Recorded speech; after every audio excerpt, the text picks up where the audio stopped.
ನಮಸ್ಕಾರ. Price the Lord Jesus. ಎಲ್ಲ ನನ್ನ ಪ್ರೀತಿಯ ದೇವಜನರೇ, ನನ್ನ ಪ್ರಿಯ ಸಹೋದರಿ ಸಹೋದರರೇ, ನಮ್ಮ ಕರ್ತನೂ ರಕ್ಷಕನೂ ಆಗಿರುವಂಥ ನಜರೇತಿನ ಯೇಸು ಕ್ರಿಸ್ತನ ಮಧುರವಾದ ನಾಮದಲ್ಲಿ ನಿಮ್ಮೆಲ್ಲರನ್ನ ವಂದಿಸುತ್ತೇನೆ. ಕರ್ತನ ಪರಿಶುದ್ಧ ನಾಮಕ್ಕೆ ಸ್ತೋತ್ರ ಉಂಟಾಗಲಿ. ದೇವಜನವೇ, ನಿನ್ನೆಯ ದಿನದಲ್ಲಿ ನಾವು ಒಂದು ವಾಕ್ಯವನ್ನು ಧ್ಯಾನ ಮಾಡಿಕೊಂಡೆವು.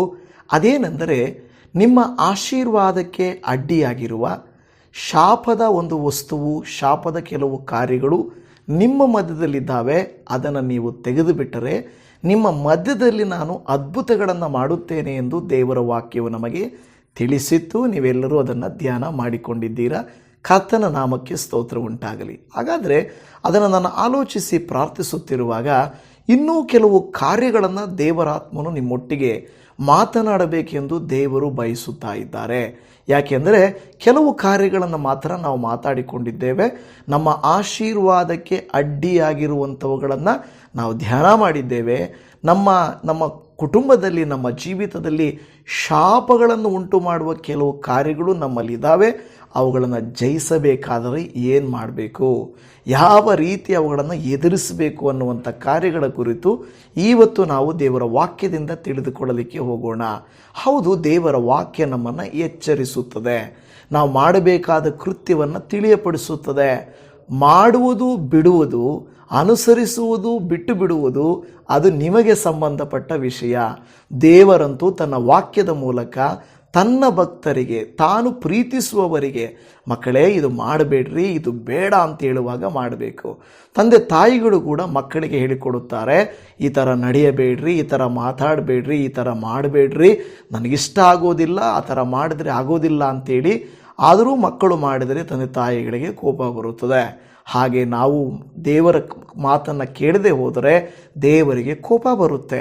ಹಾಗಾದರೆ ಇವತ್ತು ಬನ್ನಿ ಒಂದು ಮುಖ್ಯವಾದಂಥ ವಾಕ್ಯವನ್ನು ಓದಿಕೊಳ್ಳೋಣ. ಯೆಹೋಶುವನ ಗ್ರಂಥದಿಂದಲೇ 7ನೇ ಅಧ್ಯಾಯದ 13ನೇ ವಾಕ್ಯವನ್ನು ನಾನು ನಿಮಗೋಸ್ಕರ ಓದುತ್ತೇನೆ. ಇಸ್ರಾಯೇಲ್ಯರೇ, ನಾಳೆಗೋಸ್ಕರ ನಿಮ್ಮನ್ನು ಶುದ್ಧಪಡಿಸಿಕೊಳ್ಳಿರಿ. ನಿಮ್ಮ ಮಧ್ಯದಲ್ಲಿ ಶಾಪಕ್ಕೆ ಕಾರಣವಾದದ್ದುಂಟು. ನೀವು ಅದನ್ನು ತೆಗೆದು ಹಾಕುವವರೆಗೆ ಶತ್ರುಗಳ ಮುಂದೆ ನಿಲ್ಲಲಾರಿರಿ. ದೇವರ ವಾಕ್ಯ ಹೇಳ್ತಾ ಇದೆ, ನೀವು ಈ ಕೆಲಸ ಮಾಡುವ ತನಕ ಶತ್ರುಗಳ ಮುಂದೆ ನಿಲ್ಲಲಾರಿರಿ. ದೇವಜನವೇ, ನಾವು ಮಾತಾಡೋದು ಸರಿ ಇದ್ದರೆ, ನಾವು ಮಾಡಿರೋದು ತಪ್ಪಿಲ್ಲದೆ ಇದ್ದರೆ ನಾವು ಯಾರ ಮುಂದೆನೂ ಭಯಪಡಕ್ಕೆ ಹೋಗೋದಿಲ್ಲ. ಅದೇ ನಡೀರಿ, ಪೊಲೀಸ್ ಸ್ಟೇಷನ್ಗೆ ಬರ್ತೇನೆ, ಕೋರ್ಟಿಗೆ ಬರ್ತೇನೆ, ಎಲ್ಲಿಗೆ ಬೇಕಾದರೂ ಬರ್ತೇನೆ, ಯಾಕೆಂದರೆ ನನ್ನ ಕಡೆ ತಪ್ಪಿಲ್ಲದ ಮೇಲೆ ನಾನು ಯಾಕೆ ಭಯಪಡಬೇಕು ಅಂತ ಹೇಳ್ತೀರಾ ತಾನೇ ನೀವು. ಹಾಗಾದರೆ ಅದೇ ರೀತಿಯಲ್ಲಿ ನೀವು ನಾನು ಶತ್ರುಗಳ ಮುಂದೆ ನಿಲ್ಲಬೇಕಾದರೆ, ನಮ್ಮ ವಿರೋಧಿಗಳ ಮುಂದೆ ನಿಲ್ಲಬೇಕಾದರೆ, ನಮ್ಮನ್ನು ಬೀಳಬೇಕು, ನಾವು ಹಾಳಾಗಬೇಕು ಅಂತ ಕಾಯುತ್ತಿರುವವರ ಮುಂದೆ ನಾವು ತಲೆ ಎತ್ತಿ ನಿಲ್ಲಬೇಕಾದರೆ, ನಾವು ಧೈರ್ಯವಾಗಿ ಸಂತೋಷವಾಗಿರಬೇಕಾದರೆ ದೇವರು ವಾಕ್ಯ ಹೇಳುತ್ತದೆ, ಶತ್ರುಗಳ ಮುಂದೆ ನಿಲ್ಲಲಾರಿರಿ, ಅದು ತೆಗೆದು ಹಾಕುವವರೆಗೆ. ಇವತ್ತು ನೀವೇನು ಹೇಳ್ತೀರಾ? ನಿನ್ನೆ ದಿನದಲ್ಲಿ ಪಾಸ್ಟೇ ನಾವು ಪ್ರಾರ್ಥನೆ ಮಾಡಿದೆವು, ನಾವು ಮನೆಯೆಲ್ಲ ಸ್ಕ್ಯಾನ್ ಮಾಡಿದೆವು, ಕೆಲವು ವಸ್ತುಗಳು ಸಿಕ್ಕಿದ್ವು, ಕೆಲವು ಬೇಡದೇ ಇರೋದಿತ್ತು, ತೆಗೆದು ಬಿಸಾಡಿಬಿಟ್ಟವು, ಅದನ್ನೇನೋ ಮಾಡಿದೆವು ಅಂತ ಹೇಳಿದ್ರು. ಕೆಲವು ಸಾರಿ ಕೆಲವರಿಗೆ ಫಸ್ಟ್ ಅದನ್ನು ಏನು ಮಾಡಬೇಕು ಅಂತ ಗೊತ್ತಿರಲ್ಲ. ಮೂಟೆ ಕಟ್ಟ್ರಿ, ಗಂಟೆ ಕಟ್ಟ್ರಿ, ಎಲ್ಲಾದರೂ ಕಾಡಲ್ಲೋ ಎಲ್ಲಾದರೂ ಒಂದು ಗಿಡಗಳ ಹತ್ರ ಹಾಕಿರಿ, ಎಲ್ಲಾದರೂ ಒಂದು ನೀರ ಹತ್ರ ಹಾಕಿರಿ. ನೀರಲ್ಲಿ ಹಾಕೋಕ್ಕೆ ಹೋಗಬೇಡಿ, ಗಿಡಗಳ ಬುಡಗಳಲ್ಲಿ ಎಲ್ಲಾದರೂ ಹಾಕ್ಬಿಡಿ, ಸರಿನಾ? ಓಕೆ, ಈಗ ಮುಂದಕ್ಕೆ ಸಾಗಿ ಹೋಗುವುದಾದರೆ, ನೀವು ತೆಗೆದು ಹಾಕದೆ ಹೋದರೆ ನೀವು ಶತ್ರುಗಳ ಮುಂದೆ ನಿಲ್ಲೋದಿಲ್ಲ. ನೋಡಿ, ಶತ್ರುಗಳ ಮುಂದೆ ನಿಲ್ಲಬೇಕಾದರೆ ನಮಗೆ ಮೋಸ ಮಾಡಬೇಕು, ದುಡ್ಡಿರಬೇಕು, ಸುಳ್ಳು ಹೇಳಬೇಕು, ಸುಳ್ಳು ಸಾಕ್ಷಿಗಳನ್ನು ಮಾಡಬೇಕು, ಇದೆಲ್ಲ ಮಾಡಬೇಕಾದ್ರೆ ನಾವು ಅದನ್ನು ಮಾಡಲ್ಲ. ಹಾಗಾದರೆ ನಮಗೆ ಜಯ ಕೊಡೋರು ಯಾರು? ದೇವರೇ ನಮಗೆ ಜಯ ಕೊಡಬೇಕು. ದೇವರು ನಮಗೆ ಜಯ ಕೊಡಬೇಕಾದರೆ ನಾವು ದೇವರ ಮಾತು ಕೇಳಬೇಕು ತಾನೇ. ನಾವು ದೇವರ ಮಕ್ಕಳಾಗಿದ್ದು ನಾವು ನಮ್ಮ ಇಷ್ಟಾನುಸಾರ ಮಾಡಿದರೆ ನಮಗೆ ಜಯ ಸಿಗೋದಿಲ್ಲ, ನಮಗೆ ಬಿಡುಗಡೆ ಸಿಗೋದಿಲ್ಲ, ನಾವು ಜಯದ ಜೀವಿತವನ್ನು ಜೀವಿಸಲಿಕ್ಕೆ ಸಾಧ್ಯ ಆಗೋದಿಲ್ಲ.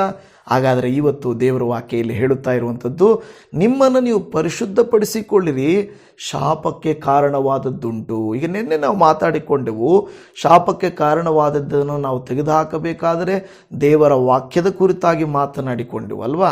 ನೀವು ಕೀರ್ತನೆ 119ರಲ್ಲಿ 9ನೇ ವಾಕ್ಯ 11ನೇ ವಾಕ್ಯ ಅದನ್ನು ನೋಡುವಾಗ ಒಂದು ಶುದ್ಧತೆ, ನಮ್ಮ ನಡತೆಯನ್ನು ಶುದ್ಧಿ ಮಾಡಿಕೊಳ್ಳುವುದು ಯಾವುದರಿಂದ?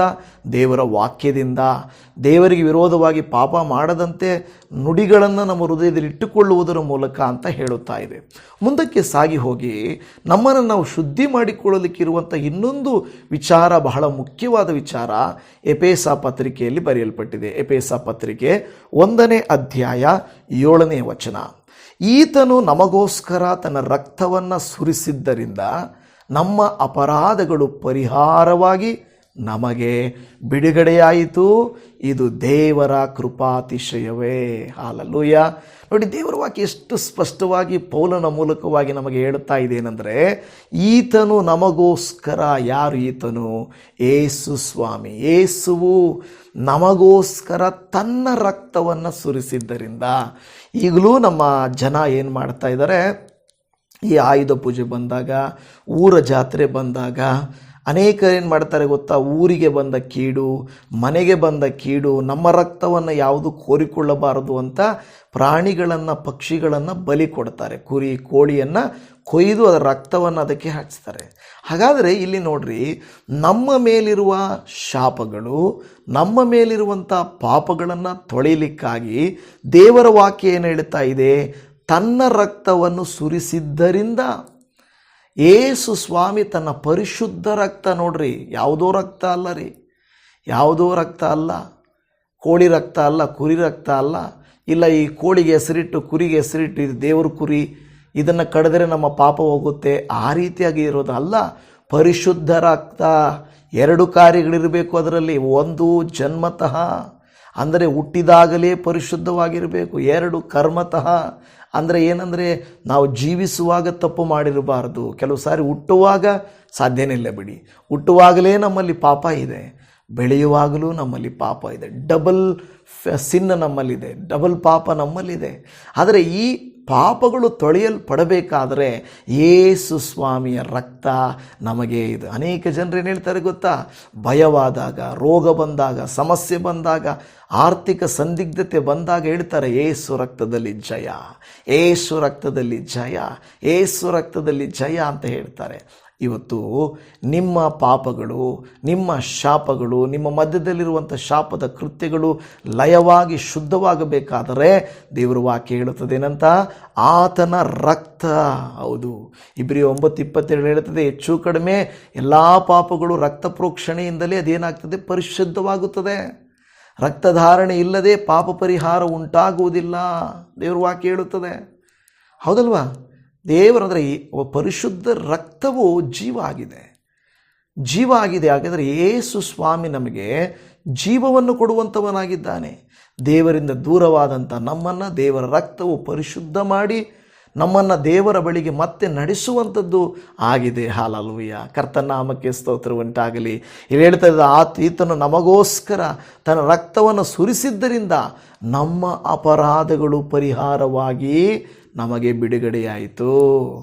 ಯೇಸುವಿನ ರಕ್ತ ಸಕಲ ಪಾಪಗಳ ನಿವಾರಣೆ ಅರ್ಥವಾಗಿ ಸುರಿಯಲ್ಪಟ್ಟಂಥ ರಕ್ತ. ಪಂಚಗಾಯಗಳನ್ನು ಹೊಂದಿದವನು, ಕಲ್ವಾರಿ ಕ್ರೂಜೆಯ ಮೇಲೆ ಅಲ್ವಾ ಹೇಳಿದ, ಕಲ್ವಾರಿ ಕ್ರೂಜೆಯ ಮೇಲೆ ಮರಣಿಸಿದವನು, ಆ ಕಲ್ವಾರಿ ಕ್ರೂಜೆಯ ಮೇಲೆ ಪ್ರಾಣ ಕೊಟ್ಟದ್ದರಿಂದ ಸುರಿಯಲ್ಪಟ್ಟ ರಕ್ತ, ಪರಿಶುದ್ಧ ರಕ್ತ ನಮ್ಮನ್ನು ಅಪರಾಧಗಳು ಪರಿಹಾರವಾಗಿ ನಮಗೆ ಬಿಡುಗಡೆಯಾಯಿತು.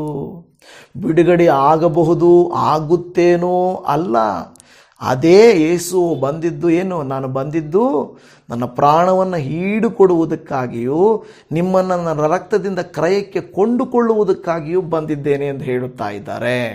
ಈ ಲೋಕದಲ್ಲಿ ಯಾವ ನಂಬಿಕೆ, ಯಾವ ದೇವರು, ಯಾವುದೇ ವಿಷಯಗಳು ಈ ರೀತಿಯಾಗಿ ಹೇಳಲಿಲ್ಲ. ನಾನು ಬಂದಿರೋದು ಇದಕ್ಕೋಸ್ಕರನೇ, ನಾನು ಸಕಲ ಮಾನವರ ಪಾಪ ಪರಿಹಾರಾರ್ಥವಾಗಿ.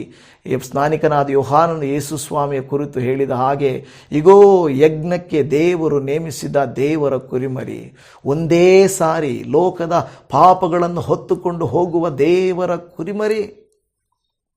ಹೌದು ದೇವಜನವೇ, ಒಂದೊಂದು ಸಾರಿ ಒಂದೊಂದು ಕುರಿ ಕೋಳಿ ಅಲ್ಲ, ದೇವರು ಈ ಸಾರಿ ಪ್ಲ್ಯಾನ್ ಮಾಡಿರೋದು ಒಂದೇ ಸಾರಿಗೆ ಯೇಸುವಿನ ರಕ್ತ ಸಕಲ ಪಾಪಗಳ ಪರಿಹಾರಕವಾಗಿ ಆತನು ಸುರಿದಿರುವಂಥ ರಕ್ತ. Amen, hallelujah. ಇವತ್ತು ವಾಕ್ಯವನ್ನು ಕೇಳುತ್ತಿರುವ ದೇವಜನರೇ, ಇವತ್ತು ನಿಮ್ಮ ಮೇಲೆ ಶಾಪ ಇದೆ, ಪಾಪ ಇದೆ, ಕಷ್ಟ ಇದೆ, ರೋಗ ಇದೆ, ನೋವಿದೆ, ಅಂಧಕಾರ ಶಕ್ತಿಗಳ ಕಾರ್ಯಗಳಿದೆ. ದೇವರು ವಾಕ್ಯ ಹೇಳುತ್ತದೆ ಅದೆಲ್ಲದಕ್ಕೂ ಪರಿಹಾರ ಇದೆ. ಅದೇನೆಂದರೆ ನಿಮ್ಮನ್ನು ಶುದ್ಧಿ ಮಾಡಿಕೊಳ್ಬೇಕು. ಹೇಗೆ ಶುದ್ಧಿ ಮಾಡಿಕೊಳ್ಳೋದು? ದೇವರ ವಾಕ್ಯದ ಮೂಲಕವಾಗಿ, ಎರಡು ಆತನ ರಕ್ತದ ಮೂಲಕವಾಗಿ ನಾವು ನಮ್ಮನ್ನು ಶುದ್ಧಿ ಮಾಡಿಕೊಳ್ತೇವೆ. ಆತನ ಆಜ್ಞೆಗಳನ್ನು ಅನುಸರಿಸಿ ನಡೆಯುವುದರ ಮೂಲಕ ನಾವು ನಮ್ಮನ್ನು ಶುದ್ಧಿ ಮಾಡಿಕೊಳ್ಳುತ್ತೇವೆ ಎಂದು ಹೇಳುತ್ತಾ ಇದೆ. ಹಾಗಾದರೆ ಈಗ ಹೇಗೆ ಪಾಸ್ಟ್ರೇ, ಇದು ಹೇಗೆ ಶುದ್ಧಿ ಆಗುತ್ತದೆ? ನಿಮಗೊಂದು ಡೌಟ್ ಬರ್ಬೋದು ಅಲ್ವಾ? ಇದು ಹೇಗೆ ಶುದ್ಧಿ ಆಗುತ್ತದೆ? ಶುದ್ಧಿಯಾಗಬೇಕಾದರೆ ನೀವೊಂದು ವಾಕ್ಯ ಓದಬೇಕು. ಮೊದಲ ಯೋಹಾನನ ಪತ್ರಿಕೆಯಲ್ಲಿ 1ನೇ ಅಧ್ಯಾಯ 9ನೇ ವಾಕ್ಯ. ನಮ್ಮ ಪಾಪಗಳನ್ನು ಒಪ್ಪಿಕೊಂಡು ಅರಿಕೆ ಮಾಡಿದರೆ ಆತನು ನಂಬಿಗಸ್ತನೂ ನೀತಿವಂತನೂ ಆಗಿರುವುದರಿಂದ ನಮ್ಮ ಪಾಪಗಳನ್ನು ಕ್ಷಮಿಸಿಬಿಟ್ಟು ಸಕಲ ಅನೀತಿಯನ್ನು ಪರಿಹರಿಸಿ ನಮ್ಮನ್ನು ಶುದ್ಧಿ ಮಾಡುವನು. ಹಲ್ಲೆಲೂಯ. ಕರ್ತನಾಮಕ್ಕೆ ಸ್ತೋತ್ರ ಉಂಟಾಗಲಿ. ಈಗ ನೀವು ಹೇಳ್ಬೋದು, ಅದು ಹೇಗೆ ಸಾಧ್ಯ ಬಸ್ರೆ? ಒಬ್ಬರ ರಕ್ತಧಾರಣೆಯು, ರಕ್ತ ಪ್ರೋಕ್ಷಣೆಯಿಂದ, ಒಬ್ಬರ ಬಲಿದಾನದಿಂದ ಎಲ್ಲರನ್ನ ಹೇಗೆ ಬಿಡಿಸಲಿಕ್ಕೆ ಸಾಧ್ಯ? ಅದಕ್ಕೆ ರೋಮಾಪುರದವರಿಗೆ ಬರೆದ ಪತ್ರಿಕೆಯಲ್ಲಿ ಹೇಳಿರೋದು, ಒಬ್ಬ ವ್ಯಕ್ತಿಯಿಂದ ಪಾಪವು ಹೇಗೆ ಲೋಕಕ್ಕೆ ಬಂದಿತೋ ಅದೇ ರೀತಿಯಲ್ಲಿ ಇನ್ನೊಬ್ಬ ಆದಾಮನು, 2ನೇ ಆದಾಮನಿಂದ ನಮ್ಮ ಪಾಪಗಳು ನೀಗಿಸಲ್ಪಡುತ್ತವೆ. ಅರ್ಥ ಆಯ್ತಲ್ಲ ಅಲ್ವಾ? ನೋಡಿ, ₹1 ಕಾಯಿನ್ ಅಂದರೆ ಈ ಕಡೆಯಿಂದ ನೋಡಿದ್ರು ₹1 ಕಾಯಿನ್ನೇ, ಆ ಕಡೆಯಿಂದ ನೋಡಿದ್ರು ₹1 ಕಾಯಿನ್ ಅಲ್ವಾ? ಸೇಮ್ ಸೈಜ್ ಇರುತ್ತೆ. ಈ ಕಡೆಯಿಂದ ನೋಡಿದಾಗ ಒಂದು ಸೈಜು, ಆ ಕಡೆಯಿಂದ ನೋಡಿದಾಗ ಒಂದು ಸೈಜು ಇರೋದಿಲ್ಲ. ಯಾಕೆಂದರೆ ಮೊದಲನೇ ಆದಾಮನು ಒಂದು ಮುಖವಾದರೆ 2ನೇ ಆದಾಮನು ಅದಕ್ಕೆ ಪರಿಷ್ಕಾರ.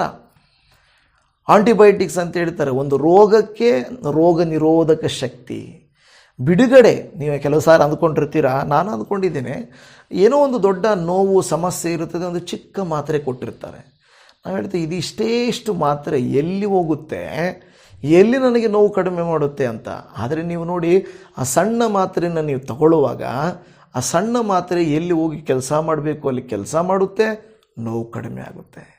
ಇಷ್ಟು ದೊಡ್ಡ ಶರೀರಕ್ಕೆ ಇಷ್ಟು ಚಿಕ್ಕ ಮಾತ್ರೆ ಎಲ್ಲಾಗುತ್ತಪ್ಪ ಅಂತ ನೀವು ಕೇಳ್ಬೋದು. ಆದರೆ ಅದು ಕೆಲಸ ಮಾಡುತ್ತೆ.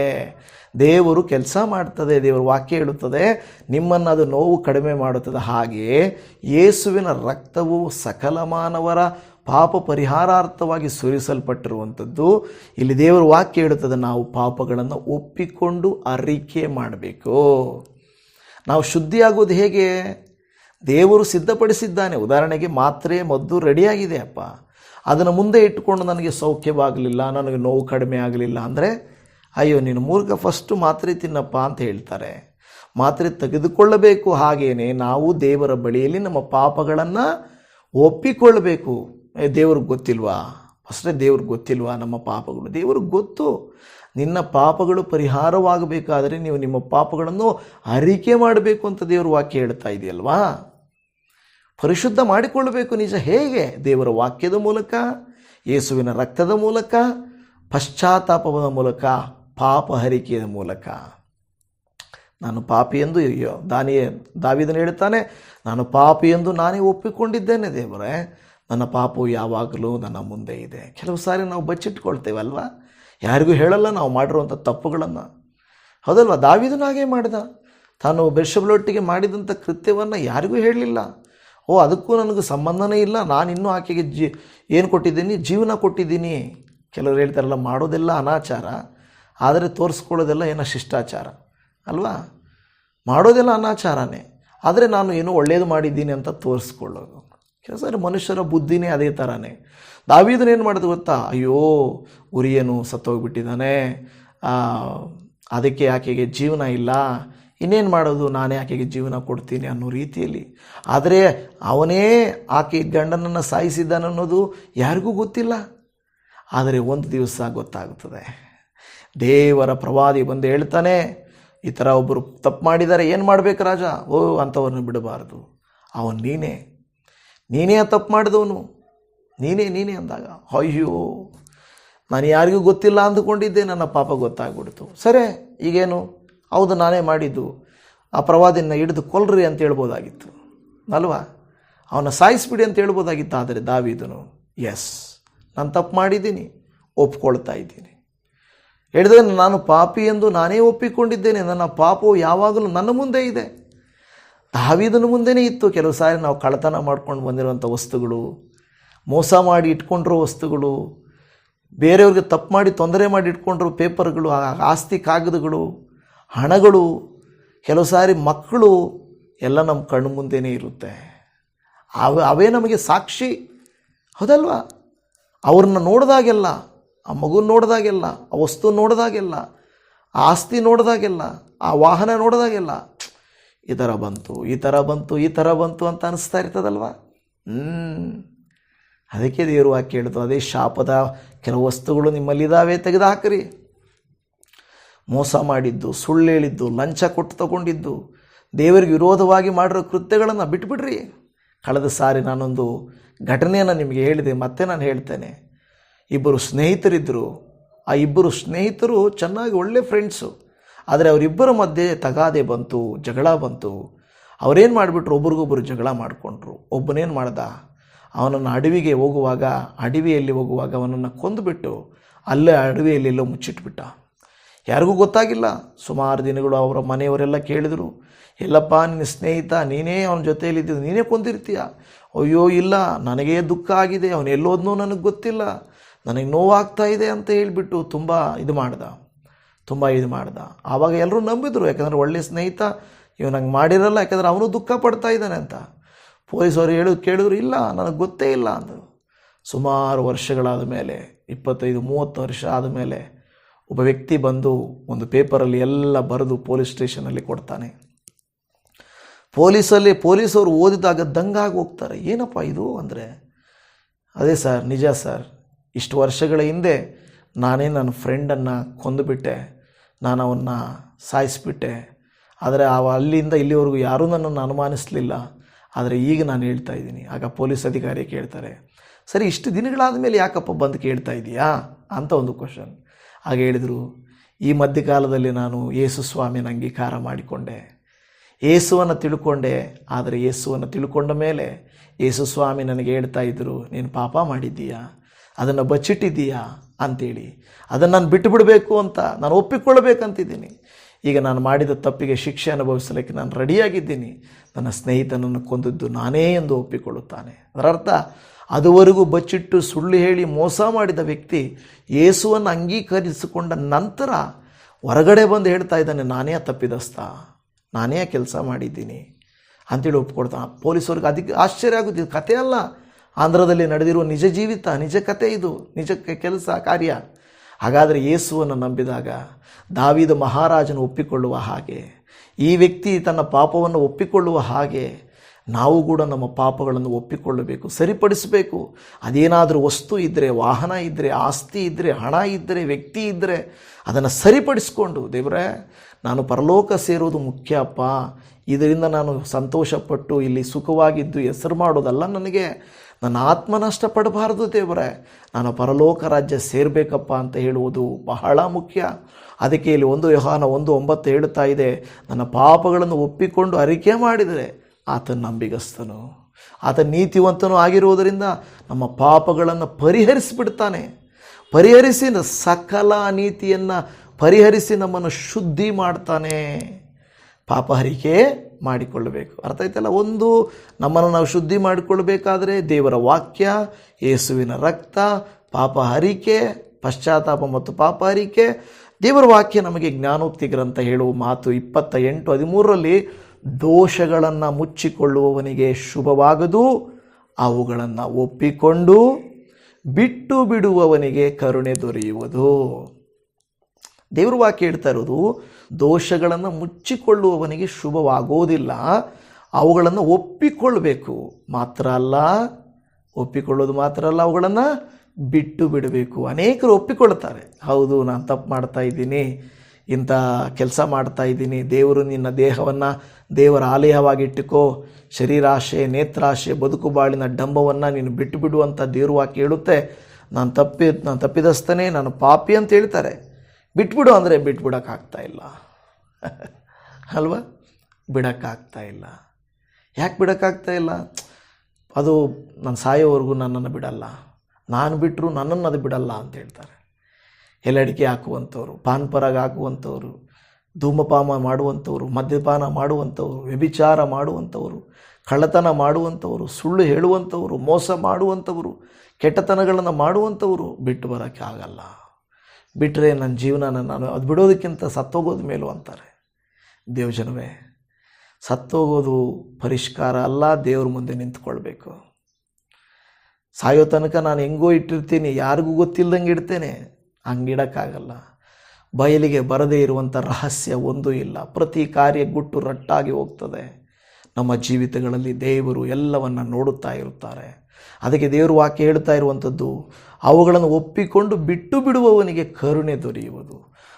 ದೇವರು ದಾವೀದನನ್ನು ಯಾಕೆ ನನಗೆ ಹೃದಯಕ್ಕೆ ಹತ್ತಿರವಾದವನು ಅಂದರೆ, ಒಂದು ಬಲವಾದ ಕಾರಣ, ಅವನು ತನ್ನ ಪಾಪಗಳನ್ನು ಬಿಟ್ಟು ಬಿಟ್ಟು ಪಶ್ಚಾತ್ತಾಪಪಟ್ಟು ದೇವರ ಮನುಷ್ಯನಾದನು. ಯಾರು ತಪ್ಪುಗಳನ್ನು ಒಪ್ಪಿಕೊಂಡು ದೇವರ ಹತ್ರ ಬರ್ತಾರೋ ದೇವರು ಅಪ್ಪಿಕೊಳ್ಳುತ್ತಾರೆ. ತಪ್ಪಿ ಹೋದ ಮಗನು ತಂದೆಗೆ ವಿರೋಧವಾಗಿ ಅವನು ಹೋಗಿ ಏನೆಲ್ಲ ಜೀವನವನ್ನು ಜೀವಿಸಿದನು, ಮತ್ತೆ ಹಿಂತಿರುಗಿ ಬಂದಾಗ ತಂದೆ ಅವನನ್ನು ಅಪ್ಪಿಕೊಂಡನು. ಅವನು ಹಿಂತಿರುಗಿ ಬಂದದ್ರಿಂದ ಏನು ನಡೀತು, ಹೇಗಾಯಿತು ಎಲ್ಲ ಕೇಳಲೇ ಇಲ್ಲ. ನೀನು ಹಿಂತಿರುಗಿ ಬಂದೆ ಅಲ್ವಾ, ನೀನು ಹಿಂತಿರುಗಿ ಬಂದಿದ್ದೀಯ ಅಂದರೆ ಅದನ್ನೆಲ್ಲ ಬಿಟ್ಟು ಬಂದಿದ್ದೀಯ ಅಂತ ಅರ್ಥ. ನಾವು ಆಲಯಕ್ಕೆ ಬರ್ತೇವೆ, ದೇವರಲ್ಲಿ ಬರ್ತೇವೆ, ಆದರೆ ನಾವೆಲ್ಲವನ್ನು ಬಿಟ್ಟು ಬಂದಿದ್ದೇವಾ? ತಪ್ಪುಗಳನ್ನು ಪಾಪಗಳನ್ನು ಬಿಟ್ಟು ಬರ್ತಾ ಇದ್ದೇವಾ? ಓ ದೇವರಲ್ಲಿ ನಾವು ಪ್ರಾರ್ಥಿಸಬೇಕು. ಈ ದಿನ ನೀವು ನಾನು ಕೇಳಬೇಕು, ನನ್ನ ಆಶೀರ್ವಾದಗಳಿಗೆ ಅಡ್ಡಿಯಾಗಿರುವುದು ಯಾವುದು ದೇವರೇ? ನನ್ನಲ್ಲಿರುವಂಥ ಶಾಪಕ್ಕೆ ಅಡ್ಡಿಯಾಗಿರುವುದು ಹೇಗೆ? ನನ್ನನ್ನು ಪರಿಶುದ್ಧ ಮಾಡಿಕೊಳ್ಳುವುದು ಹೇಗೆ? ಇವತ್ತು ನಾವು ಧ್ಯಾನ ಮಾಡಿರೋದು ನಮ್ಮನ್ನು ಪರಿಶುದ್ಧ ಮಾಡಿಕೊಳ್ಳುವುದು ಹೇಗೆ? ಶುದ್ಧಿ ಮಾಡಿಕೊಳ್ಳಿರಿ, ನಿಮ್ಮ ಮಧ್ಯದಲ್ಲಿ ನಾನು ಅದ್ಭುತಗಳನ್ನು ಮಾಡುವೇನು ಅಂತ ಹೇಳಿದ ದೇವರು ಹೇಳ್ತಾನೆ. ವಾಕ್ಯವನ್ನು ಓದುವುದರಿಂದ, ಧ್ಯಾನಿಸುವುದರಿಂದ, ಅನುಸರಿಸುವುದರಿಂದ, ಯೇಸುವಿನ ರಕ್ತವನ್ನು ನಂಬುವುದರಿಂದ, ಯೇಸುವಿನ ರಕ್ತವು ಸಕಲ ಪಾಪಗಳಿಗೆ ಪರಿಹಾರ ಎಂದು ತಿಳಿಯುವುದರಿಂದ ನಮಗೆ ಗೊತ್ತಾಗ್ತದೆ. ಪಶ್ಚಾತ್ತಾಪ ಪಟ್ಟು ಪಾಪಹರಿಕೆ ಮಾಡಿಕೊಂಡು ದೇವರೇ ನನ್ನದು ತಪ್ಪಾಯಿತು ದೇವರೇ ಎಂದು ಕೇಳುವುದರ ಮೂಲಕವಾಗಿ ನಾವು ದೇವರ ಬಳಿಗೆ ಬರುವಂಥವರಾಗಿದ್ದೇವೆ. ನಾನು ಏನು ಹೇಳಿದೆ? ಒಂದು 10 ಸಂದೇಶಗಳು ರಕ್ಷಣೆಯ ಕುರಿತಾಗಿರ್ತವೆ ಅಂತ ಅಲ್ವಾ? ಮರ್ತೋಗಿದ್ದೀರಾ? ಯಾವ್ಯಾವ ಸಂದೇಶ ಅಂತಲೂ ಗೊತ್ತಾಗಲಿಲ್ವ ಸೆಂಟ್ರಲ್ಲಿ? ಇದು ಕೂಡ ರಕ್ಷಣೆಯ ಸಂದೇಶವೇ. ಆದ್ದರಿಂದ ಈ ಸಂದೇಶಗಳಿಗಿಂತ ಮುಖ್ಯವಾದ ಸಂದೇಶಗಳು ಯಾವುದೂ ಇಲ್ಲ. ಕೇಳ್ತಾರೋ ಬಿಡ್ತಾರೋ ಗೊತ್ತಿಲ್ಲ, ಆದರೆ ನೀವಂತೂ ಕೇಳ್ತಾ ಇದ್ದೀರಾ. ದೇವರಿಗೆ ಸ್ತೋತ್ರ ಉಂಟಾಗಲಿ. ಅದರಿಂದ ಆಮೇಲೆ ಪಾಪಹರಿಕೆ ಮಾಡಿಕೊಳ್ಳುವುದು, ಪಶ್ಚಾತ್ತಾಪಪಟ್ಟು ಪಾಪಹರಿಕೆ ಮಾಡಿಕೊಳ್ಳುವುದು, ಮತ್ತು ನಂತರ ಬಿಟ್ಟು ಬಿಡಬೇಕು, ಮನಸ್ಸು ಮಾಡಬೇಕು. ನಿಮ್ಮ ಮನಸ್ಸಿಗಿಂತ ದೊಡ್ಡದು ಯಾವುದೂ ಇಲ್ಲ. ನನ್ನ ಕೈಯಲ್ಲಾಗಲ್ಲ ಅಂದರೆ, ನಿನ್ನ ಕೈಯಲ್ಲಾಗಿಲ್ಲ ಅಂದರೆ ಇನ್ನು ಯಾರ ಕೈಯಲ್ಲಾಗುತ್ತೆ? ಯಾರು ಬಿಡಿಸೋಕ್ಕಾಗುತ್ತೆ? ನಿಮ್ಮ ಮನಸ್ಸಿಗಿಂತ ದೊಡ್ಡದಾದೊಂದು, ನಿಮ್ಮ ಮನಸ್ಸಿಗಿಂತ ದೊಡ್ಡದು ಅಲ್ಲವೇ ಅಲ್ಲ ಅದು. ನೀವು ತೀರ್ಮಾನ ಮಾಡಿಕೊಂಡು ನಾನು ಹಿಂಗೆ ಜೀವನ ಮಾಡಬೇಕಂದ್ರೆ ಹಂಗೆ ಜೀವನ ಮಾಡ್ತೀರ ನೀವು. ದೇವರಾತ್ಮನು ಸಹಾಯ ಮಾಡ್ತಾರೆ. ಆದರೆ ನಾವು ಅದನ್ನು ಒಪ್ಪಿಕೊಳ್ಳದೆ ಹೋದರೆ, ನಮ್ಮ ಇಷ್ಟಾನುಸಾರವಾಗಿ ನಡೆದರೆ ನಮಗೇನೂ ಪ್ರಯೋಜನ ಆಗೋದಿಲ್ಲ. ಅದು ದೇವರ ವಾಕ್ಯ ಹೇಳ್ತಾ ಇರುವಂಥದ್ದು. ಯಾಕೆಂದರೆ ನಮ್ಮ ಆಶೀರ್ವಾದಕ್ಕೆ ಅಡ್ಡಿ ದೇವರ ವಾಕ್ಯ ಹೇಳುತ್ತದೆ. ಯೆಶಾಯನ ಪ್ರವಾದನೆ ಗ್ರಂಥ 59:2, ನಿಮ್ಮ ಅಪರಾಧಗಳೇ ನಿಮ್ಮ ದೇವರಾಂದ ನಿಮ್ಮನ್ನು ಅಗಲಿಸುತ್ತಾ ಬಂದಿವೆ, ನಿಮ್ಮ ಪಾಪಗಳೇ ಆತನು ಕೇಳಲಾರದಂತೆ ಆತನ ಮುಖಕ್ಕೆ ಅಡ್ಡಿಯಾಗಿವೆ ಅಂತ ಕೇಳ್ತಾ ಇದೆ. ಹೌದು ದೇವಜನವೇ, ನಮ್ಮ ಪಾಪಗಳೇ, ನಮ್ಮ ದೋಷಗಳೇ ದೇವರ ಮುಖಕ್ಕೆ ಅಡ್ಡಿ ಆಗ್ತಾ ಬರ್ತಾ ಇರ್ತವೆ. ತೊಲಗಿಸಬೇಕದನ್ನು. ಅಡ್ಡಿಯಾಗಿರುವ ಆಶೀರ್ವಾದಕ್ಕೆ ಅಡ್ಡಿಯಾಗಿರುವಂಥದ್ದನ್ನು ತೊಲಗಿಸಬೇಕು. ಯಾವಾಗ ಅದನ್ನು ತೊಲಗಿಸ್ತೀವೋ ದೇವರ ಆಶೀರ್ವಾದವು ಮಳೆಯೋಪಾದಿಯಲ್ಲಿ ನಮ್ಮ ಮೇಲೆ ಸುರಿಯಲ್ಪಡುವಂಥದ್ದಾಗಿದೆ. ಹಾಲೆಲೂಯ. ಇವತ್ತು ಹೇಗೆ ನಿಮಗೆ ಗೊತ್ತಿದೆ, ಲಾಜರ್ನ ಸಮಾಧಿಗೆ ಕಲ್ಲನ್ನು ಬಂಡೆಯನ್ನು ಮುಚ್ಚಿದಾಗ ಅದು ಅಡ್ಡಿಯಾಗಿತ್ತು. ಅದನ್ನು ತೆಗೆದಾಗ ಅವನಿಗೆ ಜೀವವು ಬಂತು. ಅದೇ ರೀತಿಯಲ್ಲಿ ನಮ್ಮ ಜೀವಿತದಲ್ಲಿ ಕೂಡ ನಮ್ಮನ್ನು ತಡೆಯುವ ಒಂದು ಕಾರ್ಯಗಳು ನಮ್ಮಲ್ಲಿ ಇರುತ್ತವೆ. ನಮ್ಮ ಜೀವಿತಗಳನ್ನು ತಡೆಯುತ್ತಾ ಇರುತ್ತವೆ. ಯಾವುದು ನಿಮ್ಮ ಆಶೀರ್ವಾದಕ್ಕೆ ಅಡ್ಡಿಯಾಗಿದೆ? ಇವತ್ತು ಸ್ವಲ್ಪ ನಾವು ಪರೀಕ್ಷೆ ಮಾಡಿಕೊಳ್ಳೋಣ. ಈ ಸಂದೇಶವು ನಿಜವಾಗಿ ನಿಮಗೆ ಆಶೀರ್ವಾದಕರವಾಗಿತ್ತು ಎಂದು ನಾನು ನೆನೆಸುವಂಥವನಾಗಿದ್ದೇನೆ. ನಿಮ್ಮನ್ನು ನೀವು ಶುದ್ಧಿ ಮಾಡಿಕೊಳ್ಳೋದು ಹೇಗೆ ಅಂತ ದೇವರ ವಾಕ್ಯದ ಮೂಲಕವಾಗಿ ನಮಗೆ ತಿಳಿಯಪಡಿಸಿದ್ದಾರೆ. ಕರ್ತನು ತಾನೇ ಅದ್ಭುತವಾದ ರೀತಿಯಲ್ಲಿ ನಿಮ್ಮ ನನ್ನ ಜೀವಿತಗಳಲ್ಲಿ ದೊಡ್ಡ ಕಾರ್ಯಗಳನ್ನು ಮಾಡಲಿ ಎಂದು ನಾನು ಪ್ರಾರ್ಥನೆ ಮಾಡುತ್ತೇನೆ. ಹಾಗಾದರೆ ಸ್ವಲ್ಪ ಹೆಚ್ಚಾಗಿ ಪ್ರಾರ್ಥನೆಯಲ್ಲಿ ಕಳೆಯೋಣ. ನಮ್ಮ ಕಣ್ಣುಗಳನ್ನು ಮುಚ್ಚೋಣ, ಬೇಡಿಕೊಳ್ಳೋಣ. ಹೋ ದೇವರೇ, ಇಸ್ರಾಯೇಲರಿಗೆ ನೀವು ಕರ್ತನೆ ದೇವರೇ ಎಚ್ಚರಿಸಿದಿರಿ. ನಿಮ್ಮ ಮಧ್ಯದಲ್ಲಿ ನಾನು ಅದ್ಭುತಗಳನ್ನು ಮಾಡಲಿಕ್ಕೆ ಸಿದ್ಧನಾಗಿದ್ದೇನೆ, ಆದರೆ ನೀವೇ ಪರಿಶುದ್ಧರಾಗಲಿಲ್ಲ, ನೀವೇ ನಿಮ್ಮನ್ನು ಶುದ್ಧ ಮಾಡಿಕೊಳ್ಳಲಿಲ್ಲ ಎಂಬುದಾಗಿ. ಹೌದಪ್ಪ ದೇವರೇ, ಪಾಪಗಳನ್ನು ಮುಚ್ಚಿಕೊಳ್ಳುವವನಿಗೆ ಶುಭವಾಗುವುದು, ಅವುಗಳನ್ನು ಒಪ್ಪಿಕೊಂಡು ಅರಿಕೆ ಮಾಡುವವನಿಗೆ ಶುಭ ಕರುಣೆ ದೊರೆಯುವುದು. ಸ್ವಾಮಿ ಸ್ತೋತ್ರ. ಇವತ್ತು ದೇವರೇ, ನಮ್ಮನ್ನು ನಾವು ಶುದ್ಧಿ ಮಾಡಿಕೊಳ್ಳುವುದು ಹೇಗೆ ಎಂಬ ಅಂಶದ ಮೇಲೆ ನಾವು ಧ್ಯಾನ ಮಾಡಿಕೊಂಡಿದ್ದೇವೆ. ಹೌದು ಸ್ವಾಮಿ, ನಾವು ಕೀರ್ತನೆ 119:9-11 ಹೇಳಿದ ಪ್ರಕಾರವಾಗಿ ನಮ್ಮ ನಡತೆಯನ್ನು, ನಮ್ಮ ಜೀವಿತವನ್ನು ಶುದ್ಧಿ ಮಾಡಿಕೊಳ್ಳಲಿಕ್ಕೆ ನಿಮ್ಮ ವಾಕ್ಯವು ನಮಗೆ ಆಧಾರವಾಗಿದೆ. ನಿಮ್ಮ ವಾಕ್ಯವನ್ನು ಧ್ಯಾನಿಸುವಾಗ ನಮ್ಮ ತಪ್ಪುಗಳು ಕನ್ನಡಿಯಲ್ಲಿ ನೋಡಿದ ಹಾಗೆ ಎದುರು ಕಾಣಿಸ್ತವೆ ಸ್ವಾಮಿ. ಆದ್ದರಿಂದ ಯೇಸು ಕ್ರಿಸ್ತನ ನಾಮದಲ್ಲಿ ಸ್ತೋತ್ರ, ನಮ್ಮ ಎಲ್ಲ ಪಾಪ ಅಪರಾಧಗಳು ನಮಗೆ ಕಾಣಿಸಿ ನಾವು ಅವುಗಳನ್ನು ವಾಕ್ಯದ ಮೂಲಕವಾಗಿ ನೋಡಿ, ನನ್ನಲ್ಲಿರುವಂಥ ತಪ್ಪು ಇದು, ನಾನು ಬಿಟ್ಟು ಬಿಡಬೇಕೆಂದು ನಂಬಿ ಪ್ರಾರ್ಥಿಸುವುದಕ್ಕೆ ನಮಗೆ ಸಹಾಯ ಮಾಡಿಕೊಡ್ರಿ ಅಪ್ಪ. ಮತ್ತು ಸ್ವಾಮಿ ದೇವರೇ, ನಮಗಾಗಿ ನೀನು ಕರ್ತನೆ ಪರಲೋಕದಿಂದ ಭೂಮಿಗೆ ಬಂದು ದೇವರೇ ನಮ್ಮ ಪಾಪಗಳನ್ನು ಹೊತ್ತು, ನಮ್ಮ ಶಾಪಗಳನ್ನು ಹೊತ್ತು ನಮಗಾಗಿ ಬಲಿಯಾಗಿ ನಿನ್ನ ಪರಿಶುದ್ಧ ರಕ್ತವನ್ನು ಸುರಿಸಿ ಆ ರಕ್ತದ ಮೂಲಕ ನಮ್ಮನ್ನು ಕ್ರಯಕ್ಕೆ ಕೊಂಡುಕೊಂಡು ಯಾರೆಲ್ಲ ಪಾಪಗಳು ಮಾಡಿದರೋ ಪಾಪಗಳನ್ನು ಅಳಿಸಲಾರದ, ಕ್ಷಮಿಸಲಾರದ, ದೇವರೇ ಕರ್ತನೆ ತೆಗೆಯಲಾರದ ಆ ಒಂದು ಪಾಪಗಳನ್ನು ಯೇಸು ರಕ್ತವೇ, ನಿನ್ನ ರಕ್ತವು ನಮ್ಮನ್ನು ಶುದ್ಧೀಕರಣ ಮಾಡುತ್ತದೆ. ಸ್ತೋತ್ರ. ಯೇಸುವಿನ ರಕ್ತದಲ್ಲಿ ಜಯ ಎಂದು ನಾವು ಪ್ರಾರ್ಥನೆ ಮಾಡುತ್ತೇವೆ ಏಸಪ್ಪ. ಹೌದು ಸ್ವಾಮಿ, ಯಾರೆಲ್ಲ ಪ್ರಾರ್ಥನೆ ಮಾಡಿ ನನ್ನ ಪಾಪ ಅಪರಾಧಗಳನ್ನೆಲ್ಲ ನೀನು ಕ್ಷಮಿಸಿಬಿಡು ಕರ್ತನೆ ಎಂದು ಕೇಳಿಕೊಳ್ಳುತ್ತಿದ್ದಾರೋ ಇವರೆಲ್ಲರನ್ನ ಕನಿಕರಿಸು ಎಂದು ಬೇಡಿಕೊಳ್ಳುತ್ತಾ ಇದ್ದೇವೆ. ಮತ್ತು ನೀವು ಹೇಳಿದ್ದೀರಿ, ನೀವು ಶುದ್ಧವಾಗಬೇಕಾದರೆ ನಿಮ್ಮ ಪಾಪಗಳನ್ನು ನೀವು ಒಪ್ಪಿಕೊಂಡು ಅರಿಕೆ ಮಾಡಿ ಪಶ್ಚಾತ್ತಾಪಪಟ್ಟು ಅರಿಕೆ ಮಾಡಬೇಕು ಎಂಬುದಾಗಿ. ಹೌದು ಸ್ವಾಮಿ, ನಮ್ಮ ಪಾಪಗಳನ್ನು ಒಪ್ಪಿಕೊಂಡು ಅರಿಕೆ ಮಾಡಬೇಕು. ದಾವೀದನಾಗಲಿ ಸ್ವಾಮಿ ದೇವರೇ, ಪಾಪಗಳನ್ನು ಒಪ್ಪಿಕೊಂಡನು, ಬಿಟ್ಟು ಬಿಡಲಿಕ್ಕೆ ಪ್ರಯತ್ನಿಸಿದನು, ಅವನಿಗೆ ಕರುಣೆ ದೊರೆಯಿತು ಸ್ವಾಮಿ ದೇವರೇ.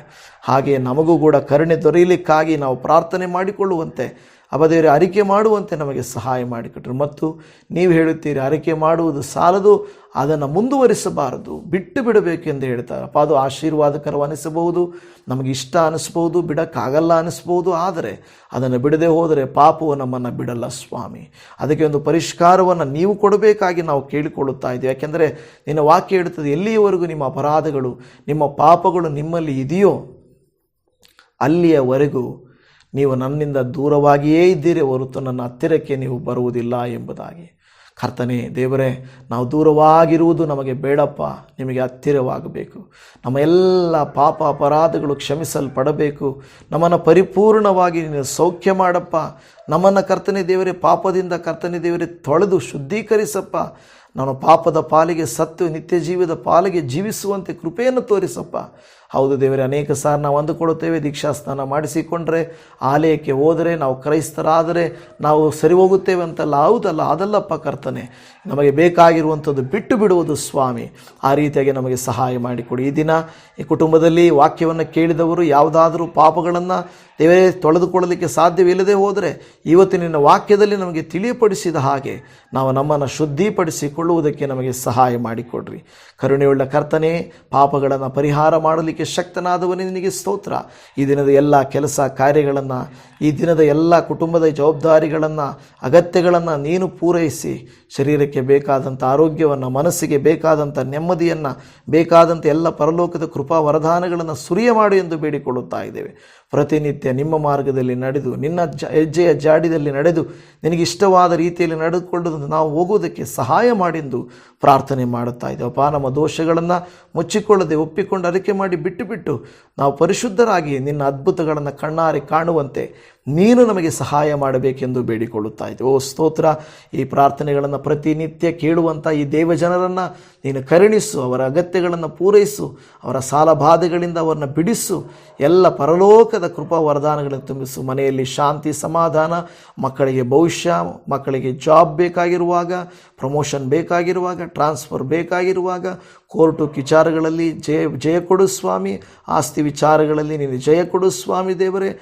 ಮನೆಯಲ್ಲಿರುವಂಥ ವ್ಯಕ್ತಿಗಳು ಬದಲಾಗಲಿ ಸ್ವಾಮಿ. ಬಿಟ್ಟು ಹೋಗಿರುವವರು, ಕೆಟ್ಟು ಹೋಗಿರುವವರು ಮತ್ತೆ ಸರಿಯಾಗಲಿ. ಎಲ್ಲ ಜೀವಿತದ ಕಾರ್ಯಗಳು ಸರಿಯಾಗಿ ನೀನೇ ಎಲ್ಲ ಕಾರ್ಯಗಳನ್ನು ಸರಿಪಡಿಸುತ್ತಿ ಎಂಬ ನಂಬಿಕೆ ನಮಗೆ ಬರಬೇಕಪ್ಪ.